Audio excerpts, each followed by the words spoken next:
Para entender la obra de Fyodor Dostoyevsky, es fundamental conocer su vida, porque en ella se encuentran las semillas de sus grandes temas: el dolor, la redención, la lucha interna entre el bien y el mal.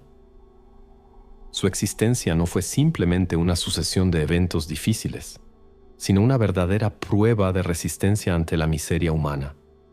Fue un hombre que conoció el abismo y, en lugar de huir de él, decidió explorarlo con una profundidad que pocos escritores han logrado. Dostoyevsky nació en una Rusia zarista en la que el sufrimiento era la norma para la mayoría. Su infancia transcurrió en un ambiente marcado por la religiosidad, la disciplina y la presencia constante de la muerte. Su padre, un médico severo que atendía a los pobres en un hospital de Moscú, solía llevarlo a ver a los enfermos y moribundos, una experiencia que dejó una huella imborrable en su sensibilidad. Desde niño, el futuro escritor estuvo expuesto a los extremos de la condición humana, la fragilidad de la vida, la injusticia social y la brutalidad de la miseria.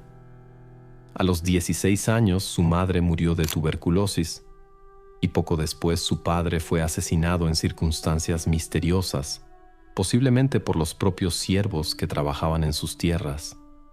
La figura paterna en su vida se desmoronó en un acto de violencia, y este evento dejó en él una sensación de culpa y una obsesión con el destino de las almas atormentadas, un tema que más tarde plasmaría en sus novelas. Su juventud estuvo marcada por el esfuerzo por encontrar su lugar en el mundo. Estudió ingeniería militar, pero su verdadera pasión siempre fue la literatura. Se sumergió en la lectura de Shakespeare, Goethe y, sobre todo, en los románticos y realistas franceses. En este periodo su carácter empezó a formarse con una mezcla de idealismo y angustia. Se sentía atraído por las ideas progresistas y utópicas que circulaban en la sociedad rusa. Creía en la posibilidad de una transformación radical del mundo. Ese fervor lo llevó a involucrarse en un grupo de intelectuales que discutían ideas revolucionarias. No eran conspiradores en el sentido estricto, sino pensadores que debatían sobre el futuro de Rusia. Sin embargo, el régimen zarista no toleraba ni siquiera la especulación teórica sobre el cambio social. En 1849, Dostoyevsky fue arrestado junto con otros miembros del círculo Petrashevsky y condenado a muerte por sus supuestos vínculos con el radicalismo. Fue enviado al paredón, donde se le hizo creer que su ejecución era inminente. Este momento se convertiría en una de las experiencias más definitorias de su vida. Mientras esperaba su turno, vio cómo preparaban a los primeros prisioneros y los ataban para ser fusilados. Sintió el peso de la certeza de la muerte, la desesperación absoluta de saber que en pocos segundos todo acabaría. Pero en el último instante, cuando ya se habían dado las órdenes de disparar, llegó un indulto del zar. Su pena de muerte había sido conmutada por trabajos forzados en Siberia. Ese instante de transición entre la muerte inminente y la vida recuperada cambió su visión del mundo. No era simplemente el alivio de haber sido salvado, sino una confrontación directa con la fragilidad de la existencia. Dostoyevsky no era el mismo hombre que había sido antes de esa experiencia. Entendió que la vida podía extinguirse en un suspiro y que, paradójicamente, era precisamente el sufrimiento el que le daba un valor real. El exilio en Siberia no fue una simple reclusión. Fue condenado a 4 años de trabajos forzados en condiciones brutales. Allí convivió con asesinos, ladrones y criminales de todo tipo, sin distinción entre ellos y él. No había escritor, no había intelectual, solo un prisionero más entre los miserables de Rusia. Fue en esa oscuridad donde empezó a entender la psicología del hombre desesperado. Observó la manera en que la brutalidad podía convivir con la ternura en los mismos individuos, como los hombres más crueles podían ser en ocasiones los más vulnerables. Fue en Siberia donde comenzó a reconsiderar su fe. Hasta ese momento sus creencias habían sido más bien abstractas, una herencia de su infancia. Pero en la prisión, en contacto con aquellos que habían tocado fondo, la idea de Dios adquirió un significado diferente. No era una certeza racional, sino un anhelo profundo de redención. Esta experiencia se convertiría en la base de su visión del ser humano, un ser caído, pero no irredimible, un ser que puede descender a los infiernos más oscuros, pero que también tiene la capacidad de encontrar la luz. Cuando finalmente fue liberado, ya no era el joven idealista que había sido antes. El sufrimiento lo había transformado, pero no lo había destruido. Al contrario, le había dado una nueva misión: explorar, a través de la literatura, los conflictos más profundos del alma humana.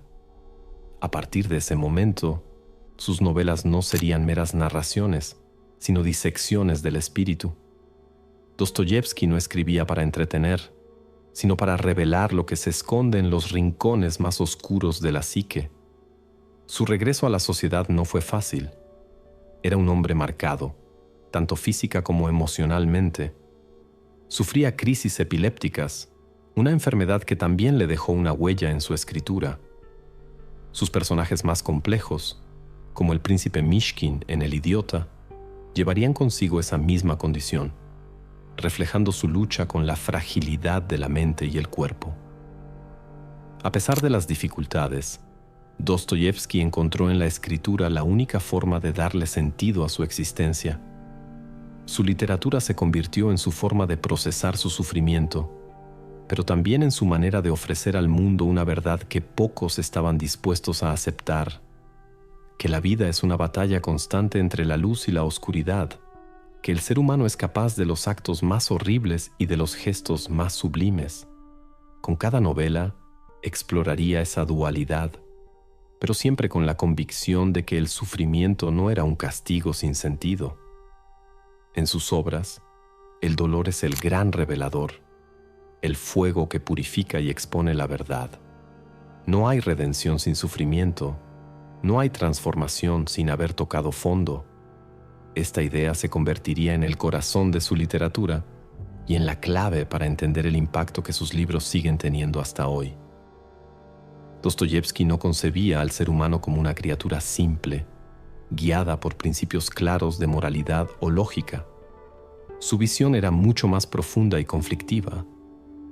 Creía que dentro de cada persona se libraba una batalla constante entre fuerzas opuestas, donde la razón, la fe, la desesperación y la maldad se entrelazaban en un conflicto que pocas veces encontraba una solución definitiva. Esta lucha interna, más que cualquier otro tema, es el eje central de su literatura. Sus personajes no son héroes ni villanos en el sentido clásico, sino seres desgarrados por impulsos contradictorios, arrastrados por sus pasiones y, muchas veces, incapaces de comprenderse a sí mismos. Uno de los ejemplos más claros de esta lucha interior es el protagonista de Crimen y Castigo, Raskolnikov, un joven estudiante atormentado por la idea de que algunos individuos tienen derecho a quebrantar la ley si con ello benefician a la humanidad. Su crimen, el asesinato de una usurera, no es simplemente un acto impulsivo, sino la manifestación de una ideología que se ha ido gestando en su mente. Raskolnikov cree que ciertas personas están por encima del bien y del mal, que los grandes hombres de la historia han cometido crímenes sin sentir culpa porque estaban destinados a cambiar el mundo. Sin embargo, la teoría que en su mente parecía tan sólida se desmorona cuando la realidad de su acto lo golpea con toda su crudeza. Dostoyevski no describe a Raskolnikov como un asesino despiadado, sino como un hombre atrapado en una red de justificaciones que terminan ahogándolo. La culpa se convierte en su peor enemiga, no porque la sociedad lo condene, sino porque su propia conciencia lo devora. Cada pensamiento, cada encuentro con las personas que lo rodean, cada pequeño detalle en su entorno se transforma en una acusación silenciosa que lo atormenta más que cualquier castigo externo. Lo que parecía una afirmación de su poder termina convirtiéndose en su ruina, demostrando que la lucha entre el bien y el mal no es un dilema abstracto, sino un conflicto que se libra en lo más profundo de la mente humana.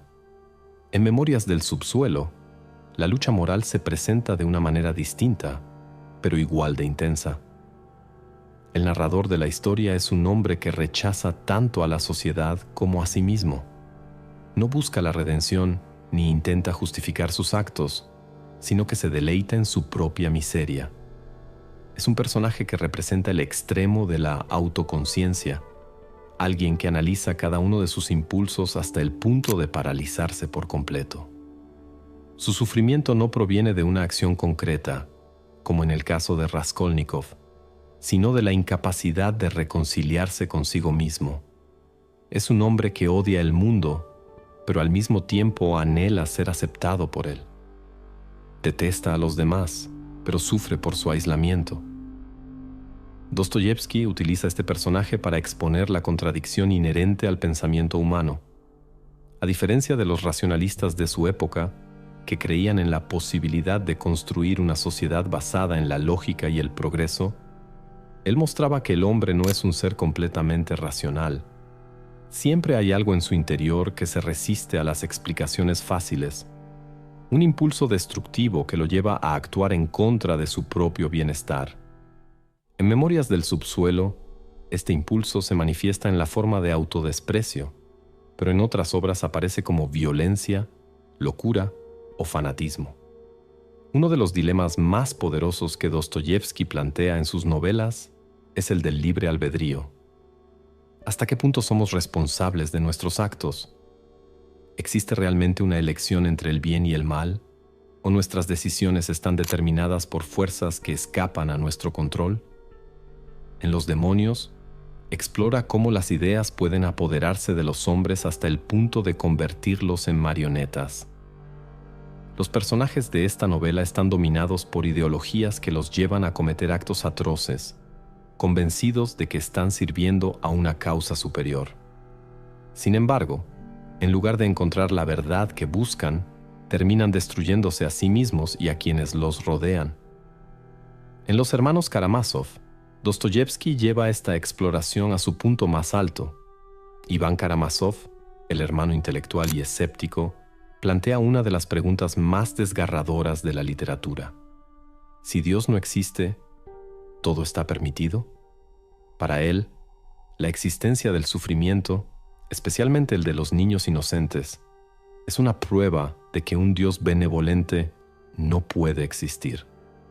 Su rechazo a la fe no es el de alguien que simplemente duda, sino el de alguien que no puede aceptar la idea de un universo en el que el sufrimiento no tenga sentido. Sin embargo, a lo largo de la novela, se enfrenta a las consecuencias de sus propias ideas. Su visión del mundo, aunque parece lógica, lo lleva a un estado de desesperación en el que la falta de un orden moral se convierte en una carga insoportable. La lucha entre el bien y el mal en la obra de Dostoyevski nunca tiene una solución definitiva. No ofrece respuestas simples ni consuelo fácil. Sus personajes oscilan entre la culpa y la justificación, entre la fe y la desesperanza, entre el deseo de redención y la imposibilidad de alcanzarla. No hay héroes impolutos ni villanos absolutos, solo seres humanos atrapados en la complejidad de su propia existencia. A lo largo de sus novelas, el sufrimiento no es solo una consecuencia de los actos de sus personajes, sino un reflejo de la condición humana. No se trata de un castigo divino ni de una mera circunstancia externa, sino de una lucha interna que cada individuo debe enfrentar.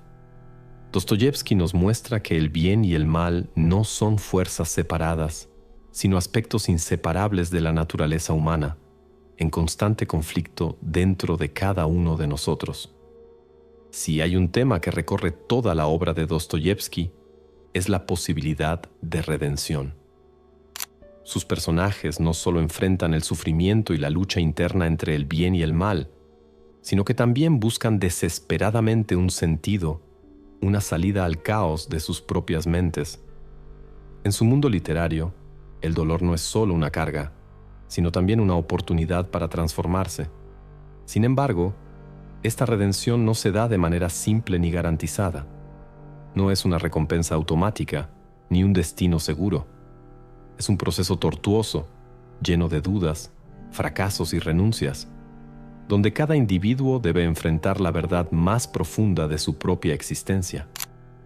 Dostoyevski entendía la redención como un renacimiento del alma. No se trataba de una salvación impuesta desde afuera, sino de un despertar interior que solo podía lograrse a través del sufrimiento y la confrontación con uno mismo. En muchas de sus novelas, este proceso se representa a través de la caída de sus protagonistas. No hay redención sin haber tocado fondo primero. Solo cuando un personaje se ha visto completamente destruido, cuando ha perdido todo sentido de sí mismo, puede empezar a reconstruirse. Raskolnikov, el protagonista de Crimen y Castigo, es el mejor ejemplo de este proceso. Después de su crimen, sufre una agonía interna que lo consume poco a poco. No encuentra paz ni en la justificación de sus actos, ni en la indiferencia de los demás.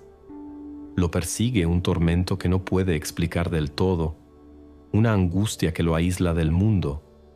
Sin embargo, su verdadera transformación no ocurre hasta que se encuentra con Sonia, una joven que, a pesar de su vida de sufrimiento y degradación, mantiene una fe inquebrantable.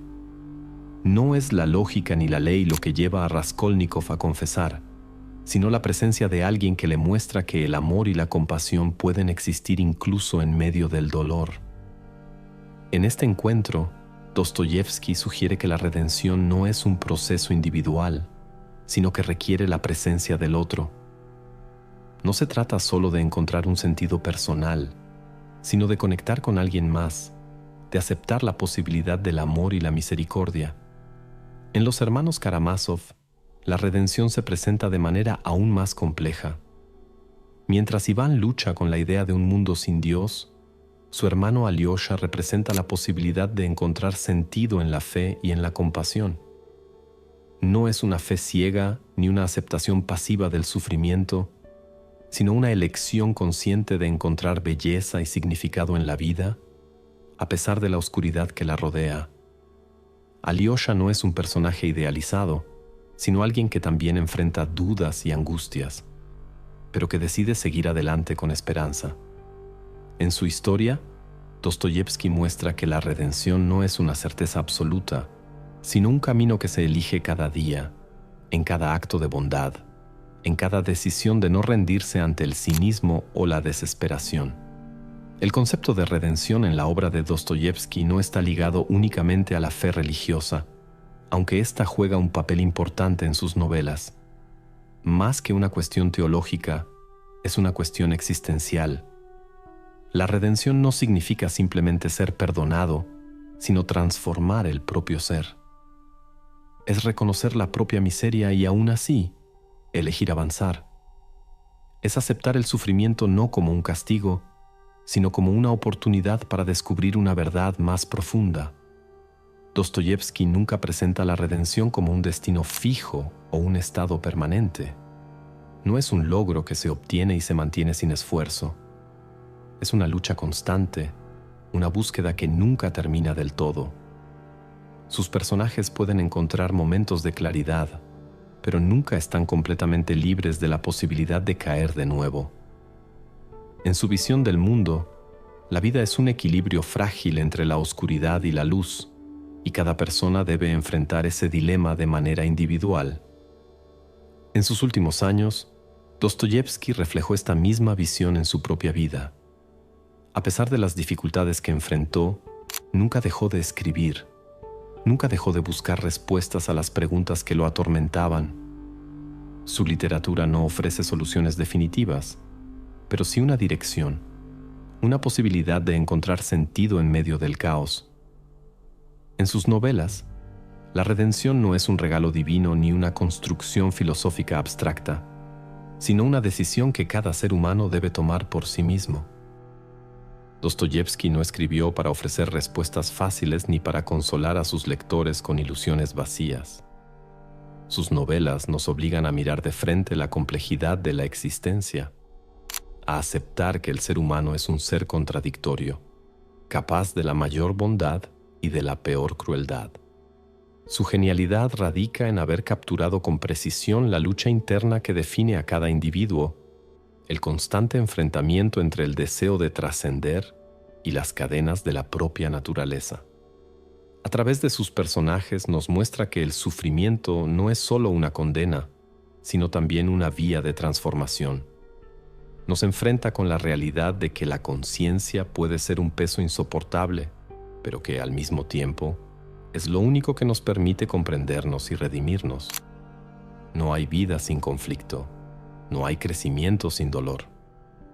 En sus historias, la caída es inevitable, pero lo que realmente importa es lo que se elige hacer después. La obra de Dostoyevski sigue vigente porque habla de lo que es esencialmente humano. Nos recuerda que la razón no basta para explicarlo todo, que la fe y la desesperación son caras de la misma moneda, que el amor y el odio pueden convivir en un solo corazón. Su literatura no nos dice qué camino tomar, pero nos obliga a enfrentarnos con la pregunta: ¿quiénes somos realmente cuando nadie nos mira? En ese cuestionamiento, en esa búsqueda, radica la verdadera profundidad de su legado. Si este video tocó algo dentro de ti, tengo un pequeño favor que pedirte. ¿Qué te parece dar me gusta, comentar o suscribirte al canal? Sé que el botón de me gusta puede parecer algo simple, pero créeme, es una poderosa herramienta de conexión. De alguna manera, hará llegar este video a personas que les interese acceder a este tipo de contenido. Antes de que te vayas, en la pantalla verás 2 videos sugeridos. Podría contarte sobre qué tratan, pero solo diré que profundizan aún más en temas que complementan lo que hemos hablado aquí. Si estás listo para continuar este viaje de descubrimiento, confía en mí. Vale la pena echarles un vistazo. Gracias por estar aquí y por formar parte de esta reflexión. Espero encontrarte nuevamente pronto. Hasta entonces, cuídate.